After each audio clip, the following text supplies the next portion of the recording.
The panel is led by Rebecca Taylor from Secureworks, and I'm sure you will introduce the other speakers of the panel session. The floor is yours. Thank you very, very much.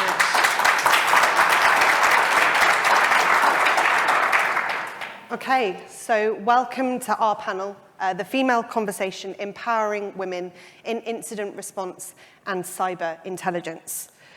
We'd like to start by just saying hello. We all feel honoured to be here and to be able to share our perspective on a topic very close to our hearts. So to start with some introductions. My name is Rebecca Taylor.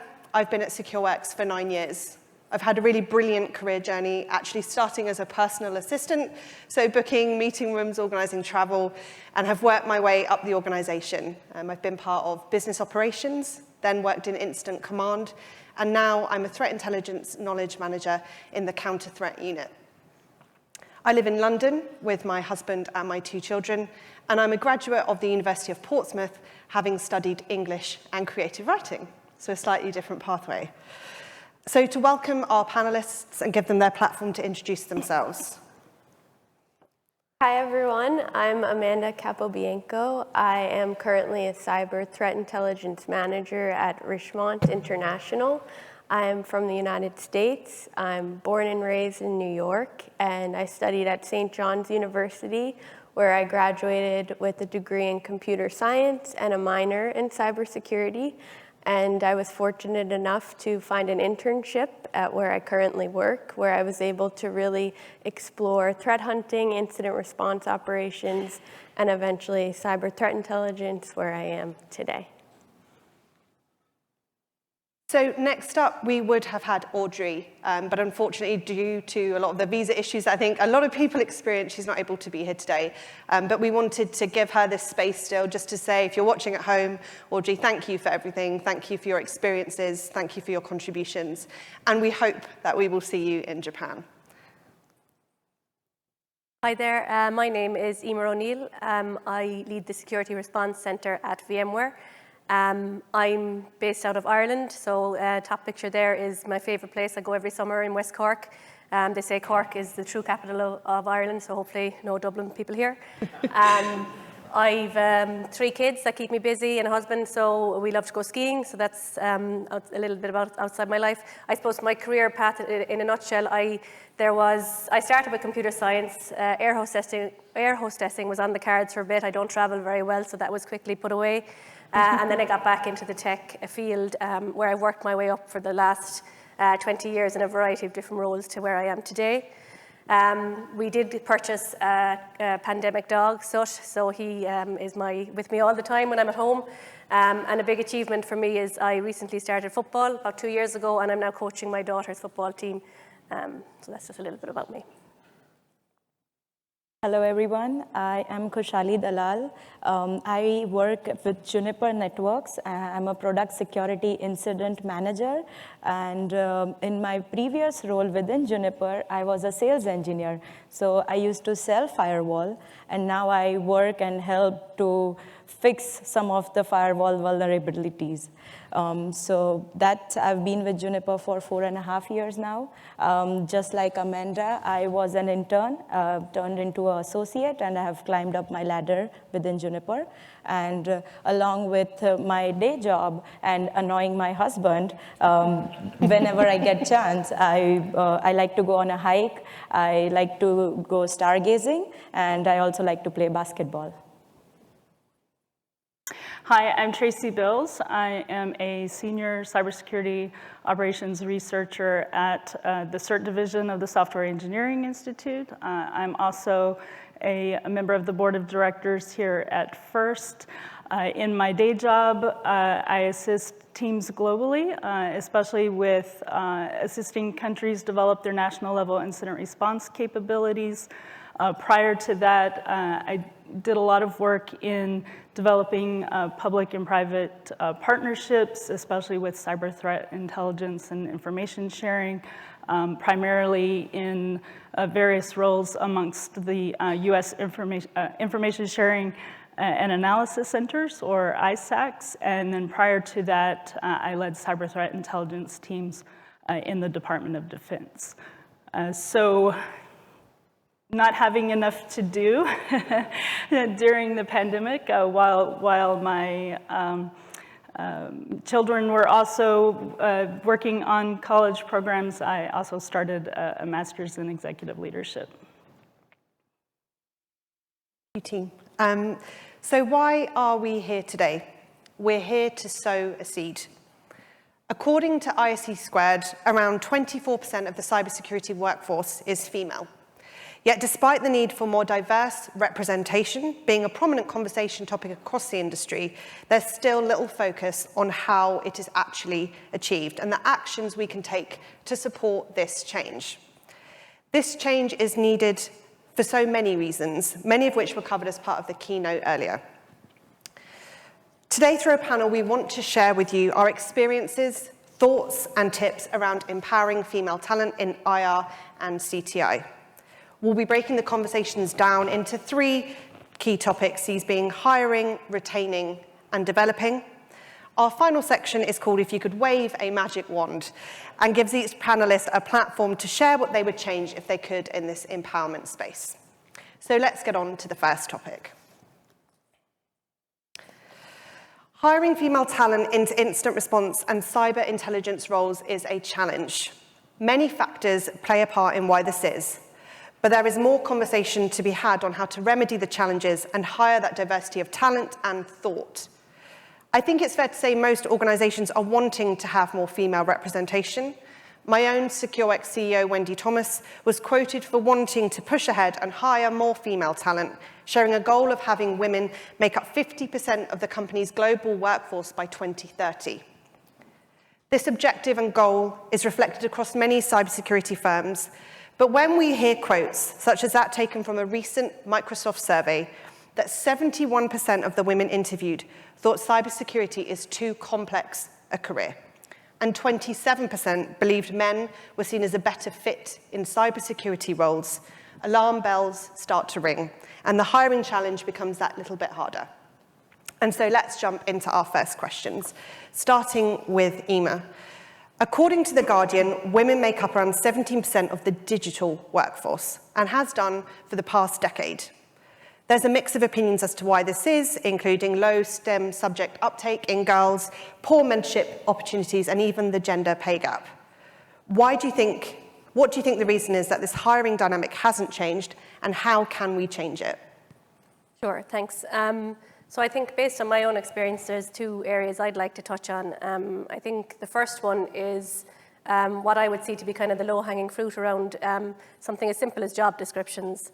I suppose research shows that if you look at our generic job descriptions, it's often what the job is, what the requirements are, and the skills needed. And it's research shows that men will often take off maybe 50% of, I can match 50% of these, okay, I'll go for the role. Whereas women tend to go for more. They want to be able to meet every requirement on the job description. So I think one area that we could do better in, and I've had discussions here where I've seen it's starting to happen, and it's happening in my own company as well, is how we change that job description. And what we've started to do for the past year is talk about more what the role is and what success means in that role. So that gives people more of a sense of, okay, what will I be doing on a day-to-day basis, and how perhaps can some of the skills that I have in different fields play a role in a cyber or tech related role. That's one aspect. And I think another aspect as well is the language that's used in job descriptions. It's often, maybe more masculine. I was reading one job description last week, and it was like, we're looking for a ninja security engineer. A ninja can be kind of more termed as a masculine, and might, some females may not go for that role because of that, or dominant in leadership. Little pieces like that, nuggets like that, that someone might pick out and say, okay, that's not for me because I'm female and I might be less likely to succeed in that role. So I think that's another aspect that can be looked into. And then I suppose you talked about STEM and how we encourage more females into STEM. And I think it's time for us to take a different approach, because what I've seen, and based on discussions that I've had and from the many conferences I've gone to with FIRST and on other areas, You know, there's a lot of focus on college, and there's a lot of focus on how we get in there, and we talk about STEM, and, you know, we talk about it with maybe girls in their junior cycle, kind of more 12 to 15-year-olds. But one thing I've observed recently, and I brought it up yesterday at the Women of First, is there's other opportunities that are indirect, right? I said earlier about my football coaching for the under-13s. There's a group of 26 girls there, and I mean, the fact that I'm there and it's not only male coaches is you know, one good thing. But also they do ask me, oh, what do you do you know, day to day? You know, and there's kind of that curiosity there. And I think that's another way to be more indirect with maybe if, to encourage, I suppose, the male audience here as well. You know, if you have kids, nieces, nephews, if you can get involved in that more of an indirect way to encourage a bit more participation and show, I suppose, what a role in this kind of field really means. I mean, just to jump off of what Emer said, I think it's really important to also highlight this aspect of what it really means to jump into a career in cybersecurity, starting within school. Just as you mentioned, there is a lot of talk about implementing more highlight on STEM subjects and really bringing in these support groups for girls at a young age. But I also noticed personally there was a gap between graduating school and then finding that first position, because I think there is where you feel like you're jumping off the deep end, and maybe you've felt really well prepared within your classrooms, within your safe communities, in your school, but then when you look at the job force and the world out there, it can be a bit intimidating. So I think really having that thread being sewn from university, from school, and bringing that into the workforce is also really important. And I think that's as well where we can all make that initial contribution to our communities. So I know that there's, at least in the UK, there's a lot of programs, I believe in the US, where you can go into schools and you can speak to students from a very young age about what they can bring to the sector and break down those gender stereotypes that can come with cybersecurity, IT type positions. So I think getting in there early and being that person that can maybe mentor, sponsor those conversations, make those introductions, that's something that all of us can be empowered to do. And then sow that seed at the beginning of that person's life, and as they're choosing their education and their subject choices, then feeds into that sort of hiring initiative. So another question then. We've all seen incident response or intelligence job descriptions, positions. What do you think could be more off-putting maybe for a female wanting to apply, or what should we be maybe elevating more when we're putting out a job description for a female? So an example could be, I think the pandemic brought a lot of positive change. So personally, for me, when I have looked at advertisements, seeing things like job and role flexibility, remote working, plays more into what meets my personal needs and will feed into my ability to be successful. That's something that interests me more than maybe the progression pathway. I want to get a foot in the door, I want to progress, but I need to be flexible because I'm a mum, and that means a lot to me as well. So is there anything you can think of that would be appealing to a female wanting to be an IR that someone could use and use as part of a discussion with a woman they may be trying to hire? Yeah, I think a lot of the position descriptions focus heavily on some of the technical skills that are needed, which is necessary, but sometimes those lists are very long and unrealistic, and being able to highlight which of those are required and which are preferred helps as well to compare against your own skill set, but also identifying what are some of those things that may not be technical that are needed as well. Those are sometimes the things that I look for. Does this role involve a lot of collaboration internally and externally?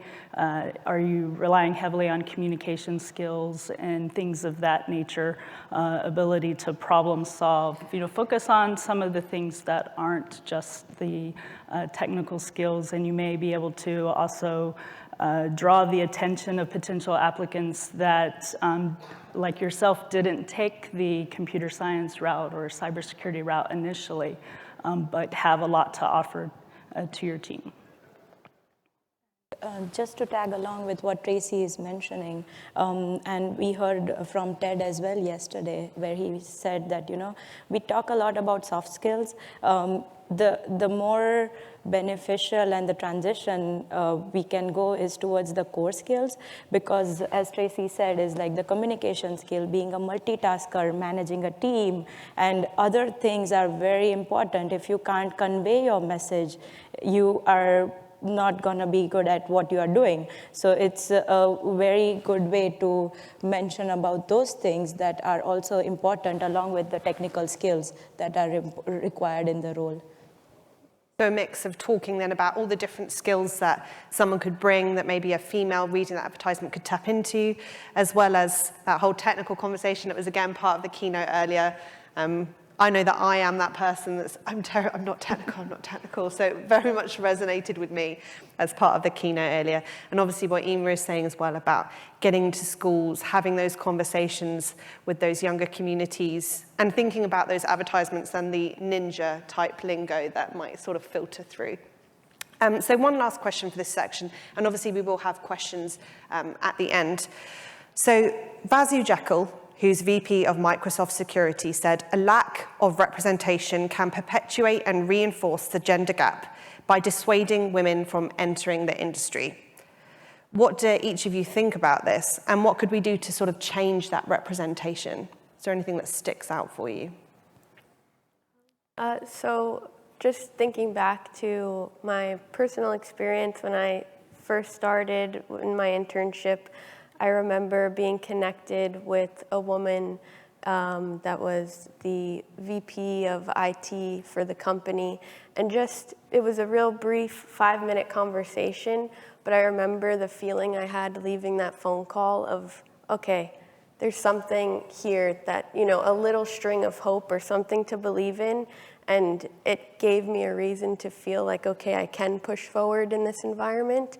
And I think extending that outward and realizing that, okay, we need to really highlight this representation, but along all different pipelines in the talent stream. So yes, putting an emphasis on senior role positions and women in those roles, but also how did they get there and where did they start off, and really showing their journey and the steps they took for them to be where they are today. I think it was really eye-opening for me, and it would be really beneficial for others to have that exposure as well.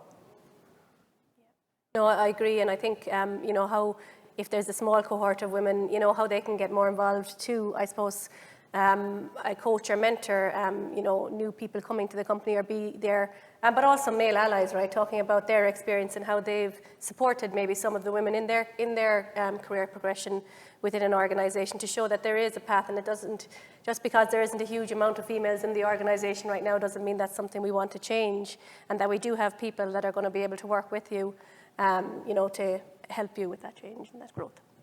Yeah, and one thing that has helped me personally is I've been in classes, I've been in places or in company as a role where I'm the only woman.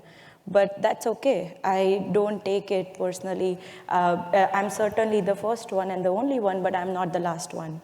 So that actually motivates me, that no matter, I am the only one or I am the different one, it is good. I am glad that I am there. So that makes me, and I think it is a great inspiration, to lay out there. I think that's very relatable. I know that I have felt that way. I remember reaching out, and I think I scared my leadership at the time, reaching out to the most senior woman I could find in the organization, just so that it felt like there was someone I could relate to and that was like me, and there was a path and there was hope. So I would say that for any allies here, any females, the women of First Sig, all these kinds of spaces, if you can offer those connections, if you could just be that person for someone to talk to get that hope, particularly when they're looking to enter into a role and they don't know where it's going to take them, that's really important. So next, we'll move on to the next section. So going into retaining. So once we've got talent through the door, we want to retain them, obviously, for as long as possible. But it isn't always as straightforward as that. Caitlin Bailey, Director of Strategic Intelligence and Government at Google's Mandiant, made quite a bold statement, but one that rang true with us. It's human nature to support and champion those like you. If you see no one like you anywhere up your leadership chain, you may feel isolated and hopeless in terms of career progression. You may struggle more than your male counterparts to find a champion and may struggle to feel a sense of belonging or support. Women also take on more unpromotable tasks than their male counterparts. If these things combine at once, it is the perfect storm for attrition. So a lot of that tying into kind of what we've covered so far. But there are a lot of steps that we can take to better empower our female counterparts and improve that organisational retention. So going into our first retaining question, over to Tracy. So a quote from Clara Rosso of ISC². She said, processes such as developing an inclusive culture, implementing zero-tolerance policies on harassment and discrimination, and providing access to mentors and advocates play a role in retention. But by first focusing on eliminating pay and advancement inequalities, you can take a giant leap forward. Big quote, but a lot of important things there. If we consider this quote and retention, how do you think we move the dial towards retaining more female talent? Thank you. Let me touch on the pay equality first. So I know a lot of people look at that as, well, that's an organizational issue. I don't have any impact on that. But at the same time, from say, the team leader level, that is something that you should be monitoring. I was very fortunate early in my career as someone who transitioned from the military into the incident response field in the civilian world. And one of the challenges for many veterans is knowing how to negotiate salaries and translate what you're worth into the new positions. And while I may not have done a great job of that in my initial hiring, I had great leadership that after being hired, said, based on your quality of work, it's not, your salary is not where it should be with your peers, and they took action on it. And I think that's important as team leads to provide input into those processes. I know our organization has been doing a lot, not only at that level, but then at the human resources level of monitoring pay equality across the board for the types of roles and positions. I would also challenge, especially those in management roles, to redefine your definition of retention. You are never going to keep a person in the role they're currently in their entire career. And you shouldn't. They need to grow skills. They need to develop as a person. They need to accommodate their outside life and interest. And so redefining retention as in retaining them within your organization, developing opportunities for them to expand those skills and move into other positions so that their role now becomes available for someone coming from the university level into those entry-level positions. So I would challenge supervisors at all levels to stop focusing on, oh, now I have an empty position, and focus on retaining that person within your organization or even in the community. Coming from cyber threat intelligence background, a lot of the teams that I worked with, our philosophy was, okay, so they're leaving our team, but they're going to another CTI team somewhere else. I now have that personal relationship within that organization that we can share threat information with each other until we can develop that organizational level relationship for more formal programs. So sometimes just changing the way that you look at a problem is beneficial. I think that's a really good point. Is from a female perspective, I do think that having a strong network, not just within your own organization, but within your community, especially at conferences like this, does make a big difference. So yeah, I completely resonate with what you're saying. And yeah, it is about holding that person in their position, being like, you can't leave because I got you in the door. It's about helping them to flourish and be more than that. And that's when I would suggest as a leader, you've accomplished success. If we think about, and we've kind of touched on this a little bit already, if we think about the ideas of mentorship and sponsorship, from a retainment perspective, having people that appreciate your career journey, that appreciate what you define as success, I think is important, and being able to have those open and honest conversations about what you want. And it might not fit with maybe what your leader wants, but their job is, as a woman, in my opinion, to enable us to flourish and to be what we want to be within the realms of our own definition of success. Have you had any experiences of mentoring or of sponsorship, and has that shaped your experience or your retention within an organization? Sure. I suppose from my perspective, I've done a lot of mentoring and, well, I suppose being mentored first and then offering back mentorship. And it has been, you know, it's really fundamental, I suppose, in exposing people to what the opportunities are in an organization. And one thing I really like that's, I think, more of a recent type of mentorship is this reverse mentorship. And I know one of the new female people that have joined my team has had that opportunity. And if you don't know what reverse mentorship it is, you're exposed to your execs within a company, and you're actually given the opportunity to coach them in some strategic decisions, right? That the organization is going to be making. So number one, it exposes this talent to the exec level to see what their career progression path could be. It also gives them a seat at the table, if you will, right? So they feel like they're actually really contributing to the broader strategy of a company. And yeah, I think there's, you know, mentorship is really, it's and I think what's important, because I have been mentored, it's important for us to go and give back by also mentoring people and helping them. And something that has helped me in this is I have had mentors and sponsors not only within the company, that organization that I work, but also outside. So the conferences that I go to, or some wonderful people I meet, I have been in contact with them, and having them as mentor has helped me in my career. Just simple as, let's say I want to pick a certificate that I want to take. I go to the mentor and ask them, like, which would be more beneficial or helpful moving up the career ladder where I want to go tomorrow. So having that support definitely helps. It doesn't have to be internal, it can be external, it can be whoever you are inspired by, motivated by, and that really helps. And in a way, it also helps in retaining where your career is going. Yeah, I would totally agree. And I think anyone can really be a mentor as long as you are willing to listen and to support.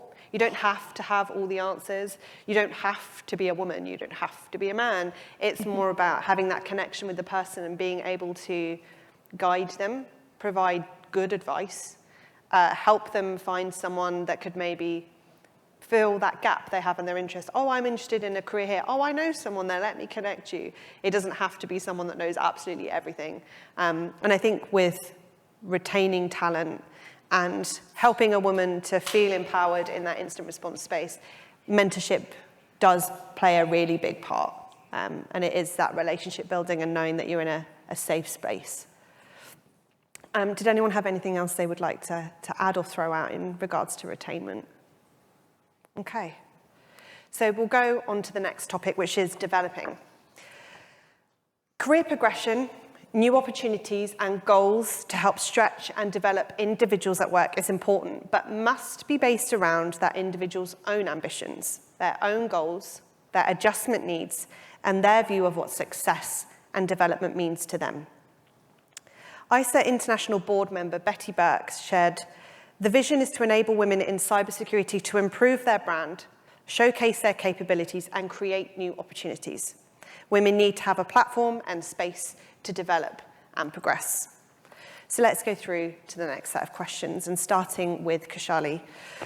Organizations are taking a bigger stance than ever before to develop their female talent, whether it be new diversity, equity, and inclusion programs, new female ally groups like the Women of First SIG, there's definite progress. What have you seen or experienced that has truly aided your development within the incident response space? Yeah, absolutely. Thank you. So I would like to touch on 3 things that has personally helped me and I've seen and developed my career in the IR space.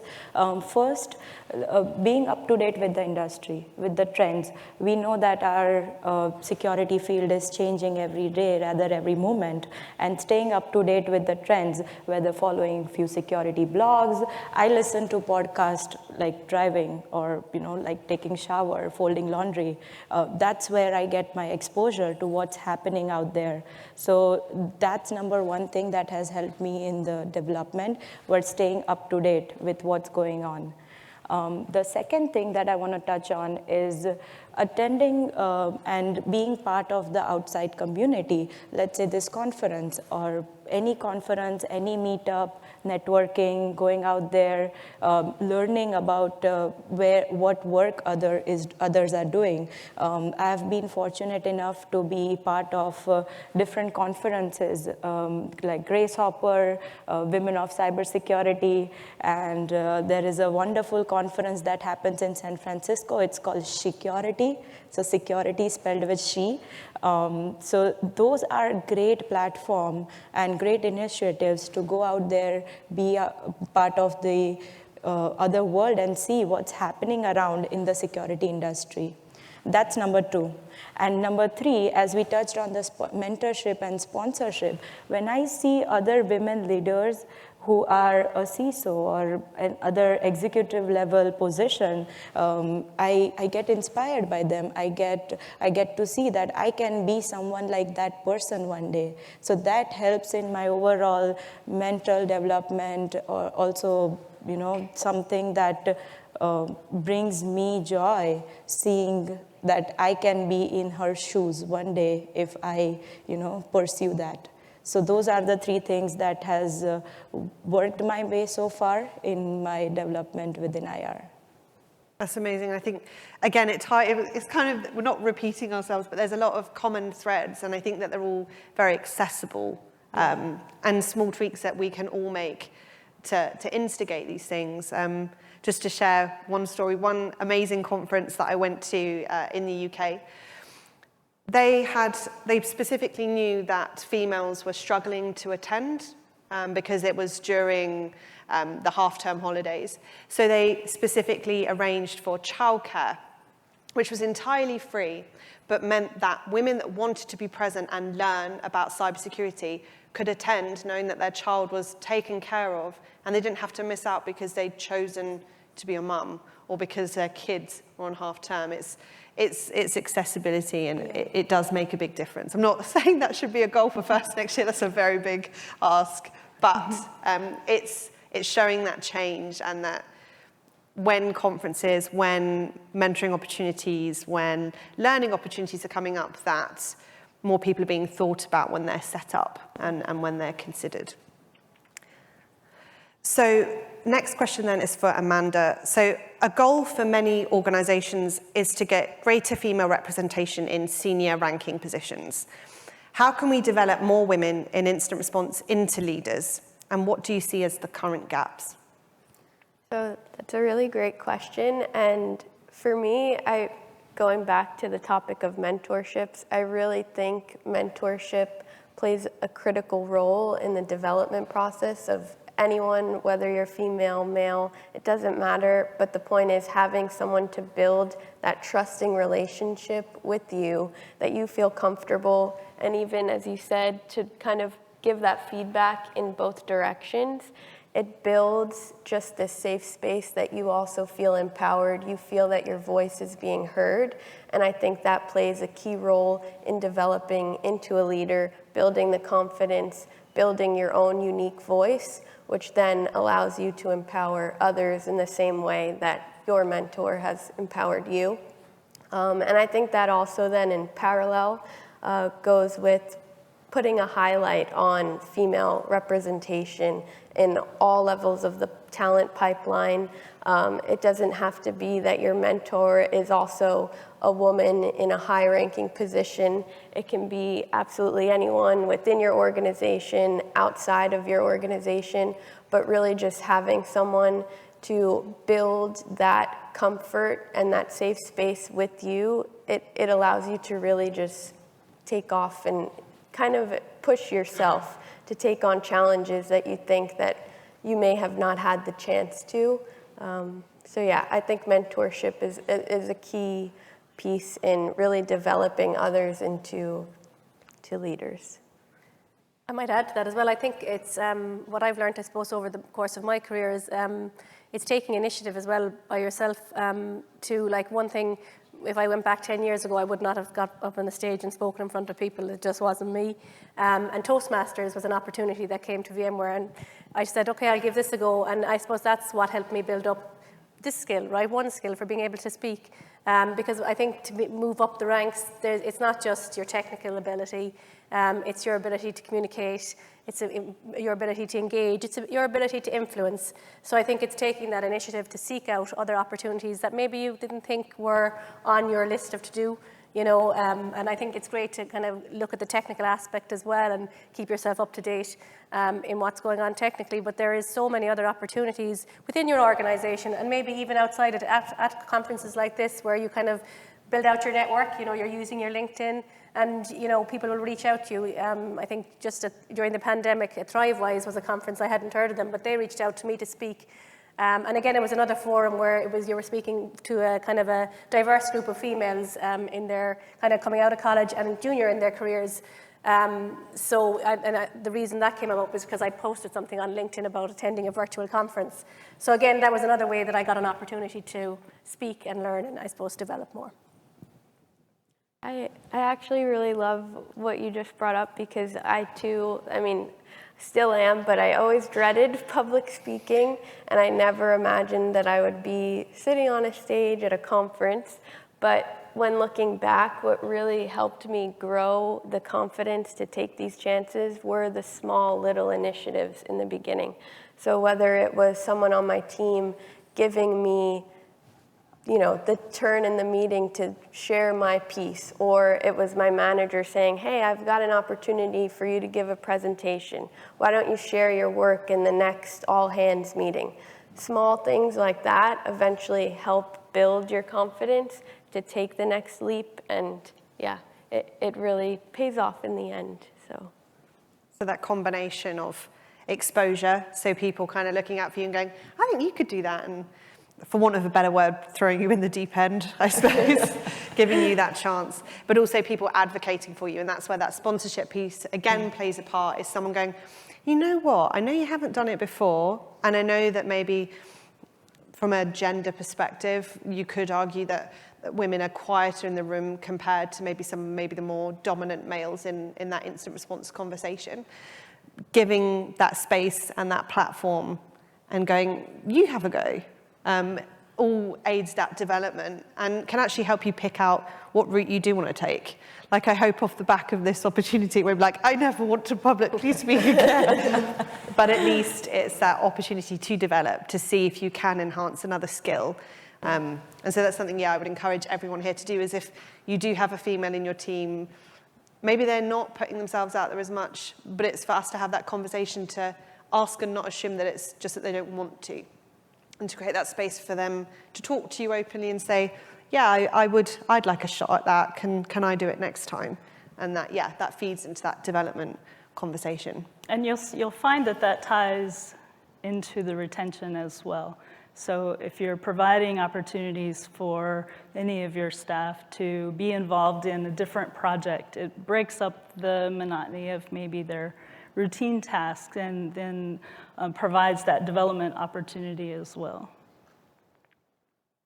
Amazing. So we're going to now move into our final section, giving some time for questions, obviously.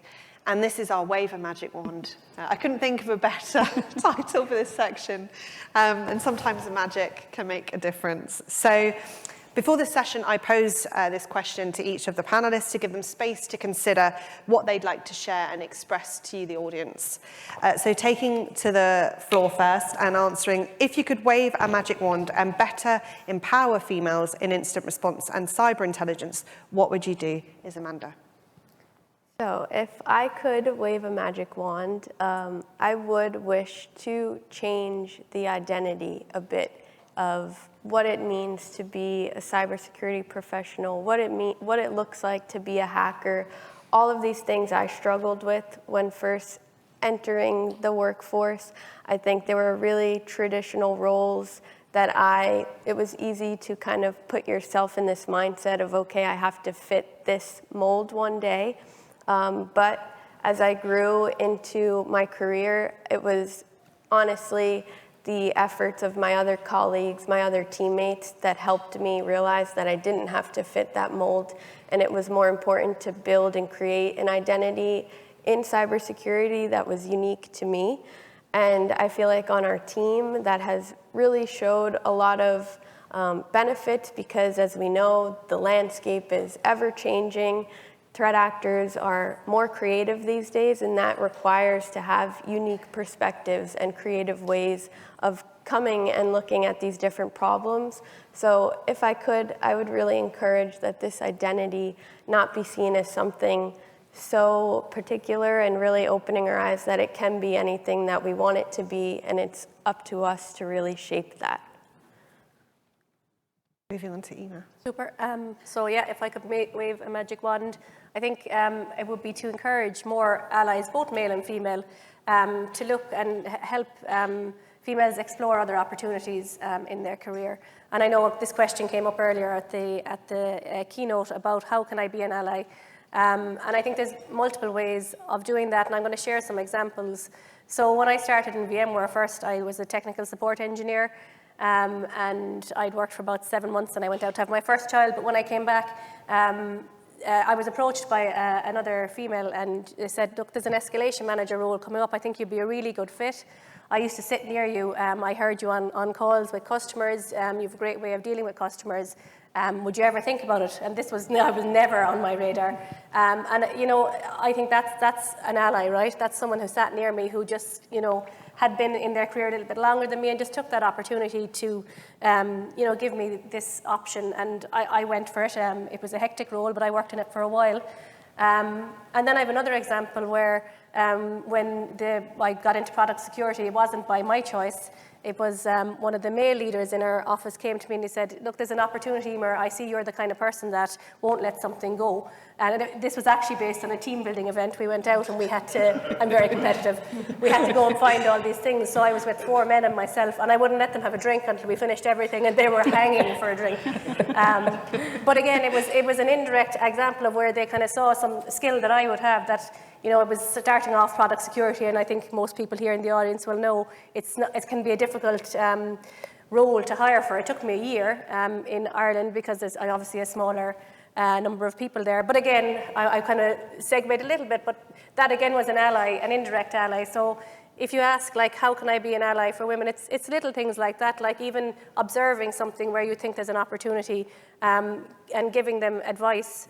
But also listening to, like, having those open discussions and listening to, I suppose, you know, where some of the more quieter women, where do they think they want to go in their career?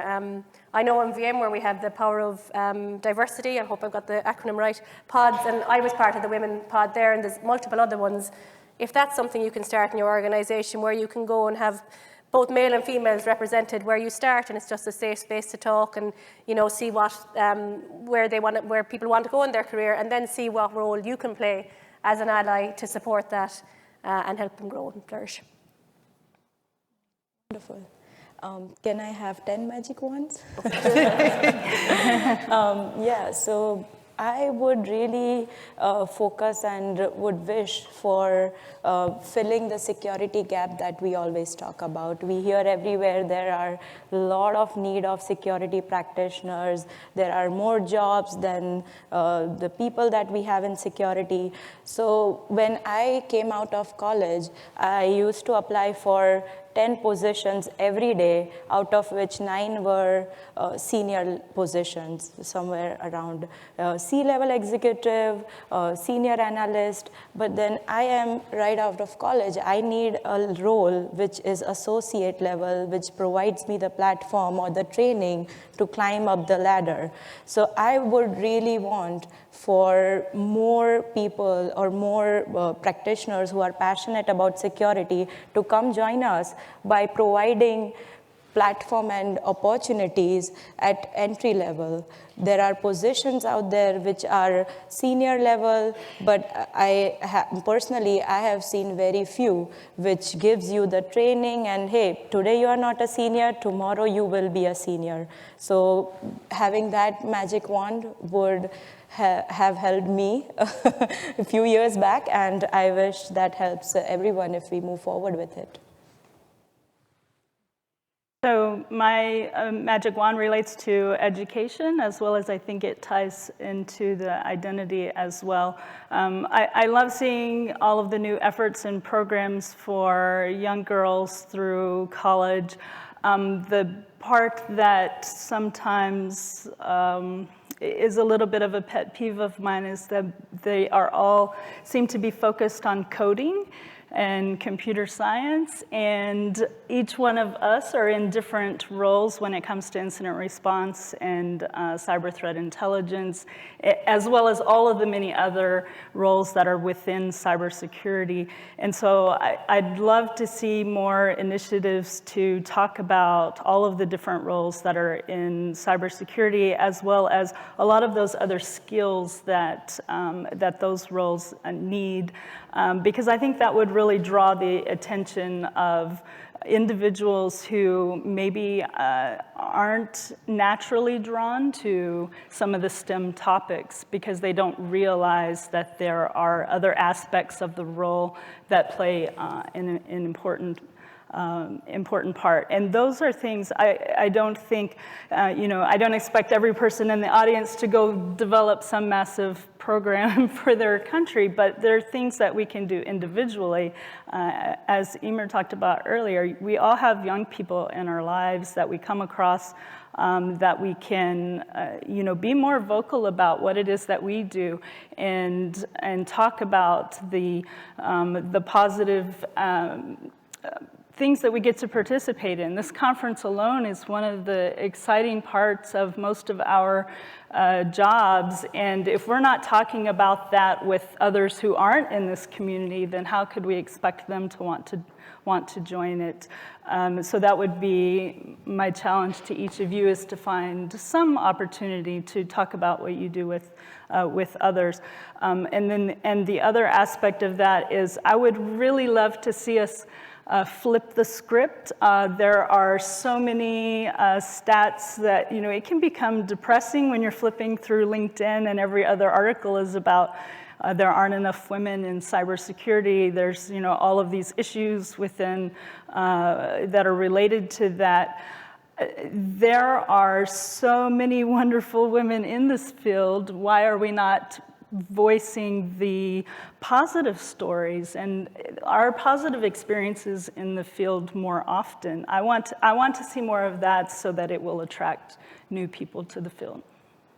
And I think that it really hits home. So listening to the keynote this morning, I actually felt quite emotional because a lot of what was said really hit a nerve from my experiences and how I feel when I look around. And I was saying to the team that I can't wait for the day when we don't have to talk about this anymore.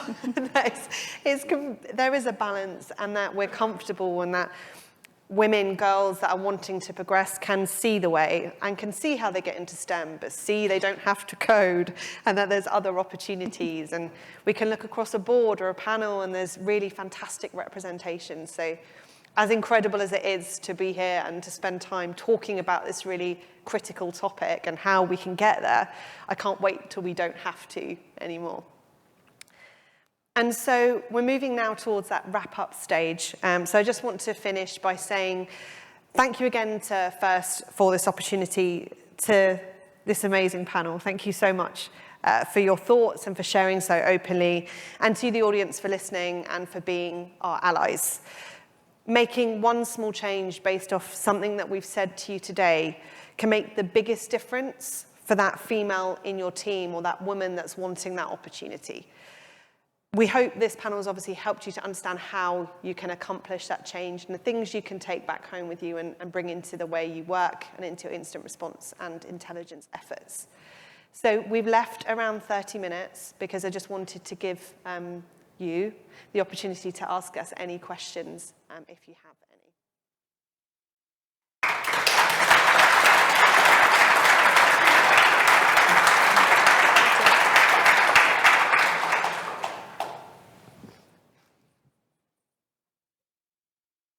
Okay, so once again, this is Martin McKay. I will ask the first awkward question so everybody else can feel better.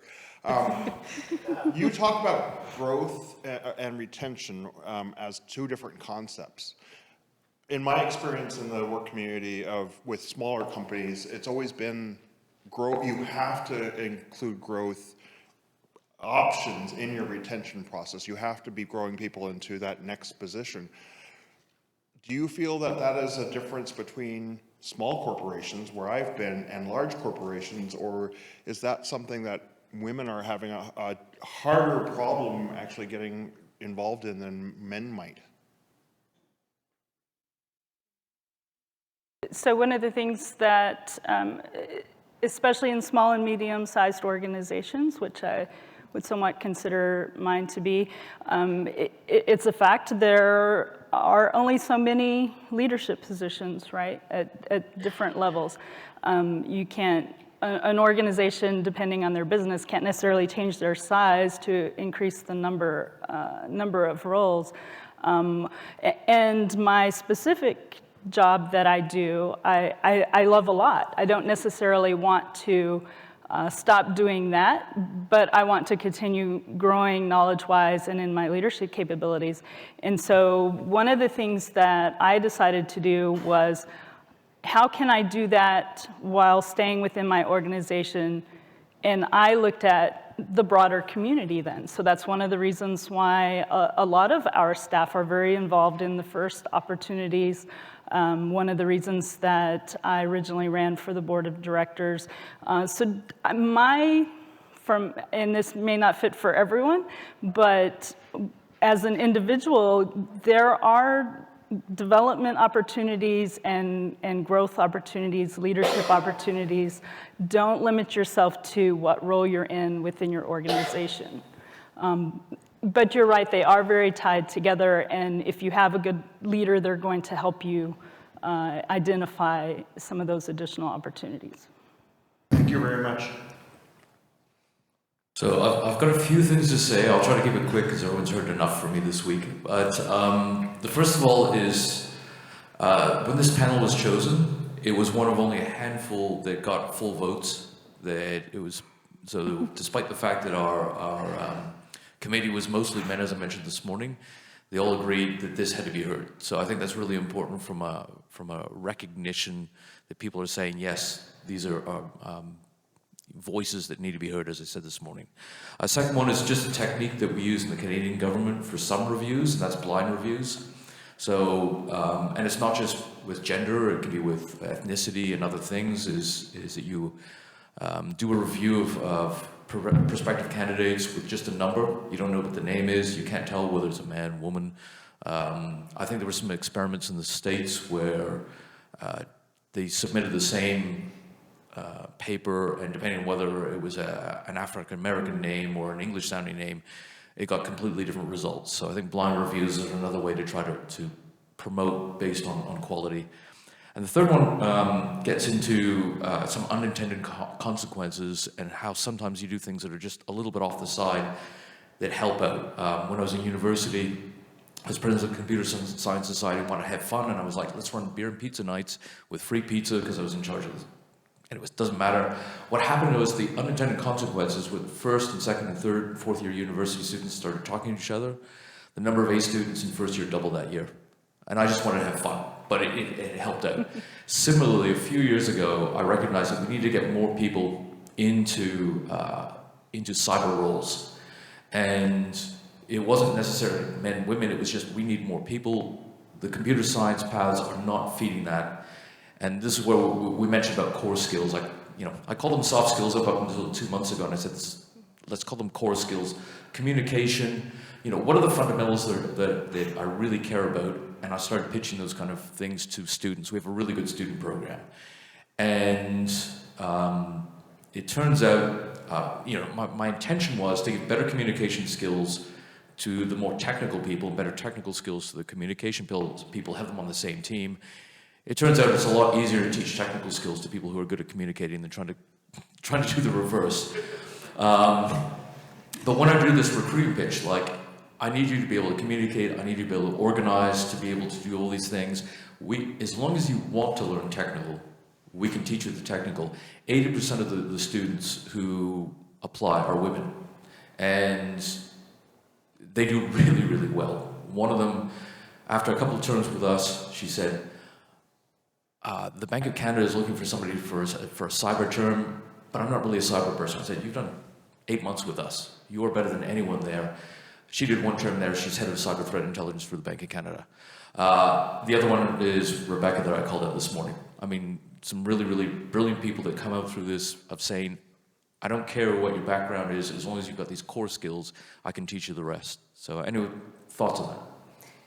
I might just say one thing. I really agree with your last point, because one thing that we did in Ireland, actually in VMware, was women-backed IT. So it wasn't specific to cyber, but I think it's something you could do. So essentially they targeted women that had gone out and chosen to take time off with kids. So that was the group that they were looking at. And I think we got about 25 people come in, and they're all working in Dell and VMware now. So I think there is other ways to tap into markets, like you say, maybe people who haven't come out with their traditional computer science or security, and train them up. So I think that's a good point. And I think, again, that's that allyship piece of you looking out into the broader community and thinking, what can different people bring? How are different people thinking? Potentially a female may not apply because she doesn't have the technical skill sets, and maybe she's feeling less comfortable with going into that space without it. So again, that ties into the job descriptions piece, and when you're promoting educational opportunities, training courses, really being conscious about how you advertise that, how you describe that, the expectations you set. For example, I expect you to be there every single day from 9 till 7 is a different message to we can accommodate and we can make reasonable adjustments. We appreciate you have children, you have commitments, you have a hungry husband, whatever it might be, and we can work to your needs. And I think that's where that shift is taking place at the moment. That sort of reasonable adjustments, accommodations piece is making cybersecurity as a field far more accessible to women, but also to other underrepresented groups.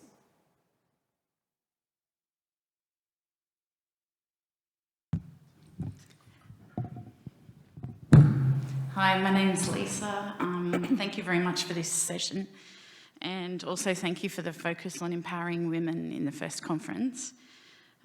We've spoken a lot today about women working in a male-dominated environment, but I'd like to ask your thoughts specifically on your experiences about situations where other women in the workplace have not supported women. So this could be from whether it's that mindset of you've got it easier than what I had when I was going through my career. It could be, of course, situational. But I'd like to hear if you've got any of those experiences and what sort of strategies or what you've done about that in the workplace. So I have had an experience of this. It was a female who was older than me. I was entering into a similar position and field as her. And she had fought for her position, and she'd experienced, in my opinion, a lot more challenges than I had. And I'm not saying I had it easy, but she'd had to really fight for her role, to be recognized, to be heard, and to have that platform and have that level of equity and equality in her role. And so the only real guidance that I can give about it is I gave her that platform to share that. And I rung her up directly and I asked her if she wanted to be open with me about what had happened. Because sometimes a lot of this kind of conflict is because people feel they're not heard, and they feel that they're not seen, and they feel that they struggled, and why didn't you? Why have you got it so easy? So I think in my case it was a generational potential thing and a different career path, but giving her that space to share what had happened, showing empathy and consideration for that, especially then when I was tasked with doing certain things, even in a way kind of leveraging her in a mentor perspective so she could bring her experiences and what had happened with her into what then went on to shape my career and the steps that I took. It's that level of empathy and consideration and respect. Because before all of us I won't go into the whole background of women fighting for equal rights and all these kinds of things, but there's women that have experienced far more challenges and far more inequality than we have. And so it's just about being empathetic and considerate to that and creating that space that they can share that if they want to. Thank you very much. Hi, Justin Hopple. I spent the first 10 years of my career in the military where everybody gets paid the same thing, and you can Google how much everybody makes. It wasn't until I applied for my first job in the civilian world that I found out pay negotiation was a thing, and that when asking what the low high was before saying what I wanted wasn't something companies would provide. Do you think that pay scale or that pay range obfuscation by hiring companies is a contributing factor to pay disparities with women and other underrepresented groups? Who would like this one? I would say yes. I mean, the example I gave earlier had a similar situation as yours. And one of the things, a lot of my advice is for leaders, but it ties back into retention, because if you're the hiring manager and you don't make that discussion where it's a comfortable discussion to negotiate or understand what the opportunity is, you are just looking for whoever requests the lowest, that may fill your immediate need, but it's not going to fulfill your long-term need of staffing, because eventually that person's going to figure it out, or they're going to get more experienced at doing the market research, or look at job announcements from other organizations that do provide that information now, and they're not going to stay with your organization as long. So I know a lot of my pointers are for those in management, but that is the only way to change some of that. It's not always the job seeker is not always in the role where they can impact that change, but from the perspective of educating yourself, talking to others in the same field at around your same level, so that you can get more comfortable at approaching those topics, does help as well.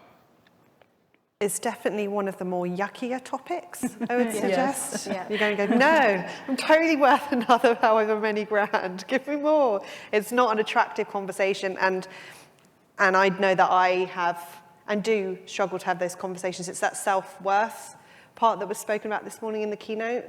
I suppose the tip that I would give about it is, I think most organizations have like a bracket of this is the lowest and this is the highest based on the role. So if you've got a female coming to you that wants more, maybe you can't do it, maybe you can't influence that, you can influence how they get there. And you can help them figure out what they need to do to get there. So that's, again, that whole allyship piece, that mentorship piece is, you might not be able to solve it, but you can help create a path for them to get to where they want to be. Hi, I'm Keir from the National Cybersecurity Centre of the UK. I'll start with something that we're working on at the moment to try and improve some of this within our team, and then there's a question for the panel and anyone else who wants to kind of pitch in. So the first thing, and it goes to the point about trying to be accommodating for various people's needs, is that we're doing a lot of work, and we're fortunate, we've got a lot of affinity groups that represent a whole range of underrepresented communities within our organisation. And we're trying as best as possible to put together a sort of workplace manual to some extent, which relies on sort of this is going to be a bit clumsy, but sort of tacit approval for accommodations, as opposed to people feeling as though they have to come and ask for certain things.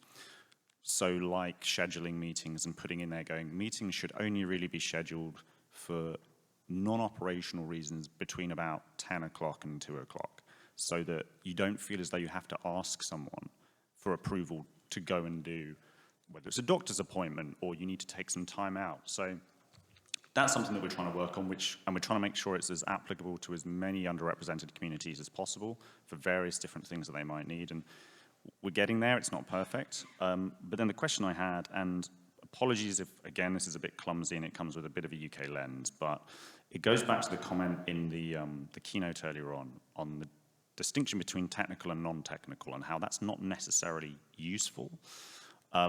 We have still quite a gendered view of roles. So technical roles are generally seen as male, whereas non-technical or service-based roles are generally seen as female. And that causes a lot of issues in the UK. We still have the situation in schools where it's like, imagine a doctor. Most people imagine a male as opposed to a female. But as cyber is increasingly a local problem, and it impacts people directly, both in the work setting, but also the domestic setting as well, do you think we should be looking at trying to view cyber as more of a societal problem rather than a technical problem, so that it feels more approachable and inclusive for people that don't feel as though that they are technical, so to speak, and hopefully bring more people in that way? If I can maybe share, so something similar, which I can relate back to my current company. I think we're also trying to change this mindset that cyber is not only our problem, but it's really of everyone within our organization to uphold and feel empowered that they can make the same decisions that we are to really protect ourselves. And we've realized centrally that this is something that really we need to go out there and empower communities locally and build trust with people locally, so that they know, okay, I trust this person. I have a relationship with this group of people, and they're empowering me to feel like I know how to protect myself. So it's different, because this is more like, okay, awareness and spreading this awareness within our organization, but it ties in because I think bringing in this local aspect and changing the mindset is something that can help, because I think sometimes people feel really separated or detached from this idea of what cybersecurity really is. And I think if we build this closer within our communities, it can also try and tie some of the missing threads that there are currently. I think that would connect as well then. If it's more of a mainstream conversation, then for school children it's going to be more mainstream, then their parents it's going to be more mainstream, and it sort of sows that seed from a very young age that cyber is mainstream and that it's accessible to everybody. And gender roles in positions, I don't know how to target that. I know, I'll share a story. So I went early on in my career to someone that I hugely admired. I was like, I really want a big career in cybersecurity, but I don't know where to go. I'm like, I know what you would be brilliant at. And I was like, oh God, okay. Tell me, you would be great in HR. I was like, oh, thank you so much. And whilst there's nothing wrong with being in HR, it was a culmination, I think, of my gender, of their experiences, of where we'd seen females in the organization flourishing, and it didn't fit with what I was looking for. So I think the gender role piece is a bigger part. I personally have seen a lot of the amazing work that NCSC is doing and making information a lot more accessible to communities, and I do personally think it's working, and I can see it working. I'll catch up with you separately, but yeah, there's a whole piece that has to be done about that, and I do think it starts at that foundational part of childhood and saying, yeah, this is normal, and anyone can do cyber, and you're doing it now as part of your maths, your English lesson, and you didn't even realize. But it's a long way, I suppose, to actually get to that point. There's a lot of different organizations that need to make that change for that to be truly possible. Very much. Hi, I'm Letizia. Thank you for the great talk. I just have more like a comment and not so much a question. What I just realized today in the morning with the keynote, I really liked because there's no simultaneous track. So actually the audience was also highly male. And they actually listened, and I had some talks right afterwards, and they were like, oh yeah, that's really interesting points. But now this is again called the female conversation, or yesterday I went to the women of first, and I had some conversations afterwards. And there is kind of a misconception, or like, I don't know, the male thought about it is like, I'm not allowed to go there because it is a female talk now, or it is a women of first talk there.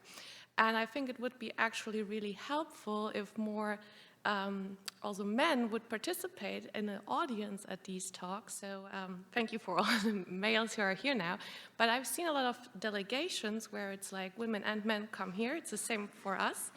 The other German men from my team, they are in the other talks, and it was like just natural that I as a woman would go into female conversation talk, which I think is kind of like a bit messed up, because I know about the problems because I am a woman. So it would be actually better if the men would go into these talks.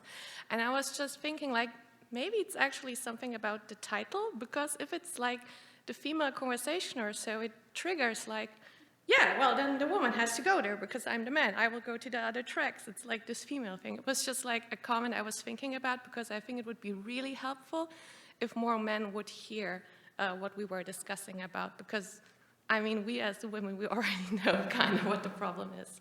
So just as a comment, maybe to think about it, or to make it more visible on the agenda, or so that men are welcome to these sessions as well. I think that's great feedback, and thank you for being so great with feedback yesterday as well. And it did resonate with me, because I think there was a comment made about, in the keynote again, about going all female or all male. So maybe perhaps for next year we could look at a more diverse panel of males and females that can talk about the challenges, you know, and I'm more than happy to have more conversation around the women of first and what we can do to encourage more male participation there as well. Yeah, completely. I will say that having all female representation here on my part was intentional, because I wanted to give that platform to my fellow females and my fellow community members, because we might not always get that platform. So it was 100% intentional. I was asked, why didn't you have a male ally up there? And it was more, as I said, it was intentional that we each have that ability to represent the women that we work with, the women in our communities, the women of first, who maybe haven't had that shot and that opportunity like we spoke for before, giving each other a shot on that chance that otherwise we might not get. But 100%, I think as this conversation progresses, we can have more males, and more males should be involved. I think we've got really good actual male representation here, which is, for me at least, hugely reassuring and actually really lovely, and I do really appreciate it.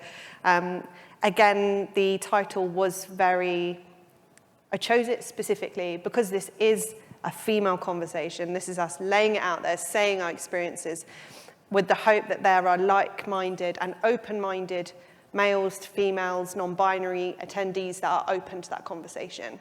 And hopefully each of you will take something that you've heard as part of this and take it back to your teams and take it back to other people at the conference and say, you know what? You missed actually a really good chat, and you can watch it on the first app. Hint, hint, nudge, nudge.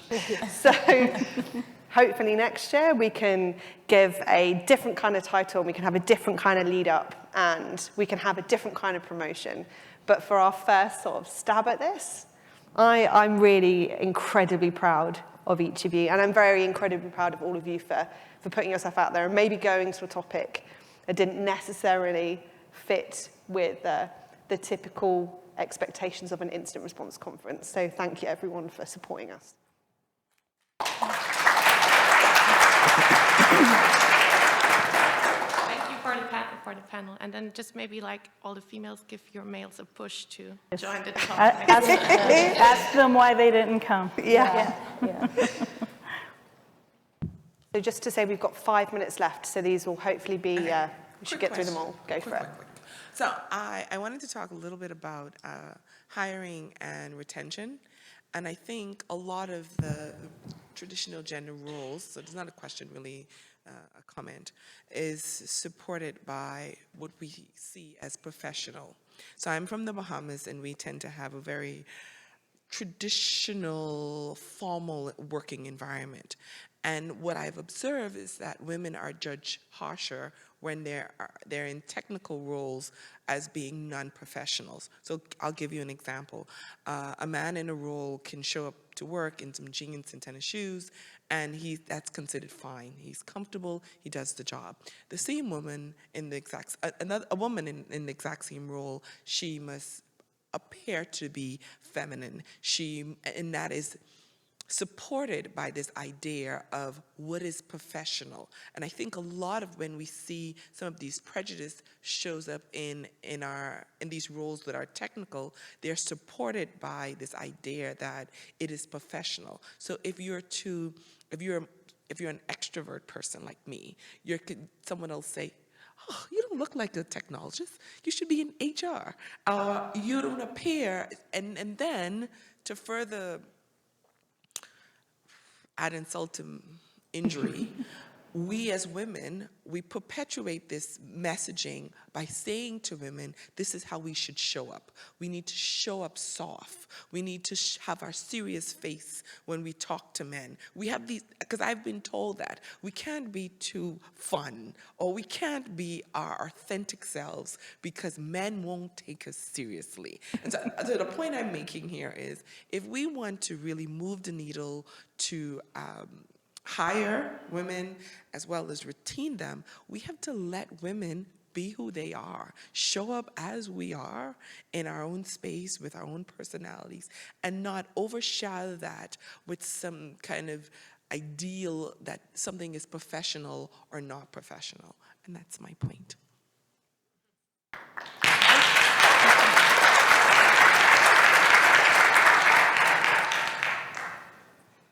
Thank you for that comment, and I think it's entirely true. I think a lot of it is going to stem right from the whole gender roles piece to shifts in society, but I do see change, and I think even if we look at the landscape of the teams we work with, if we look at the landscape of incident response, and just this community, there is a shift. So fingers crossed we will continue to progress that way, and we can break down that stereotype of who and what is professional, and instead it be about what you bring to that incident response and cyber intelligence effort. So thank you very much for sharing that. Okay, this is a very quick comment, I promise. The one thing I wanted to note, I loved your talk, I felt really seen, was that language is also not just, something in HR documents that may deter people from applying just because it feels too technical, but also that it's an indicator of culture, and I think that's something that's not oftentimes talked about enough.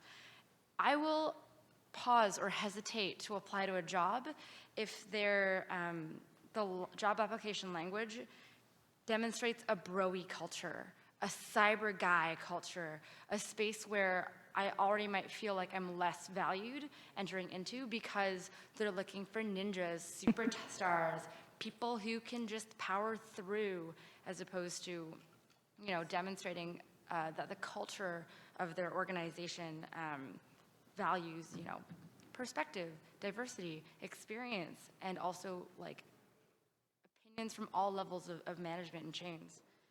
So I think that's something I just wanted to posit is when you are not only engaging with your potential candidates and writing up your, HR roles, it's important to be very mindful and aware of the perception of safety and how you demonstrate to other candidates that your organization is one that will value them, that will protect them, that will champion them, but also will allow them to flourish.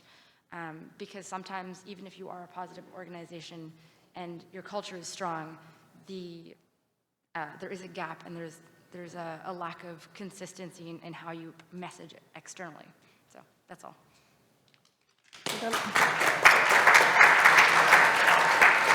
Thank you again, obviously, for sharing that. I think the high-fiving bros type job advertisements are slowly disappearing. They do exist, but be mindful. So we're in seconds left, so let's try and squeeze you in. Very quick, sorry. I've just graduated uni last year, and I'm trying to navigate my path of where I want to end up or what sort of career I'm looking at, and it can be very overwhelming because it's such a large space. So I just wanted to get some quick advice on what you would recommend to women just starting out in the field, or what sort of experiences you have had.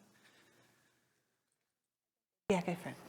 So in my experience, and as I mentioned in the talk as well, going out there and what exactly you are doing right now, talking to people, learning about the other roles that they are in, it helped me, because if I didn't have the exposure, what type of roles are available out there, I would have never been in cybersecurity. I was a sales engineer.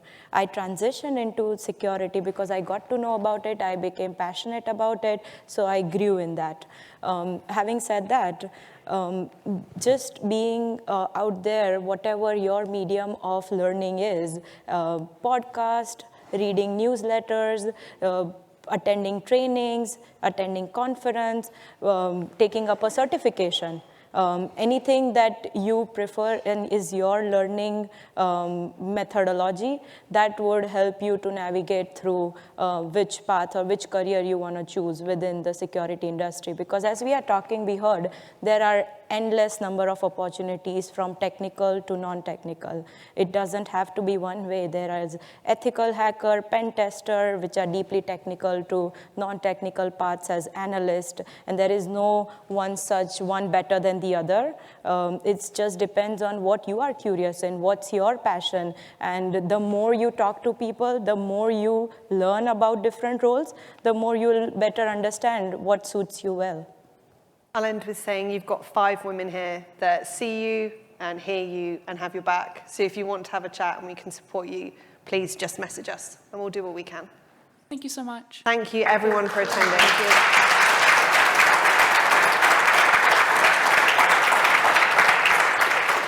Well, I think this has been a fantastic discussion, and I really want to thank from the bottom of my heart to all the participants on the stage and in the room. I think this is a conversation that we all really need.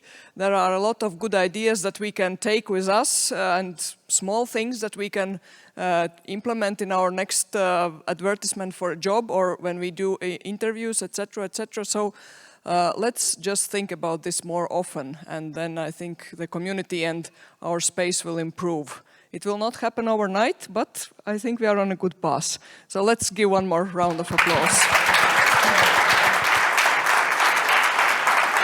And don't forget to evaluate the session so that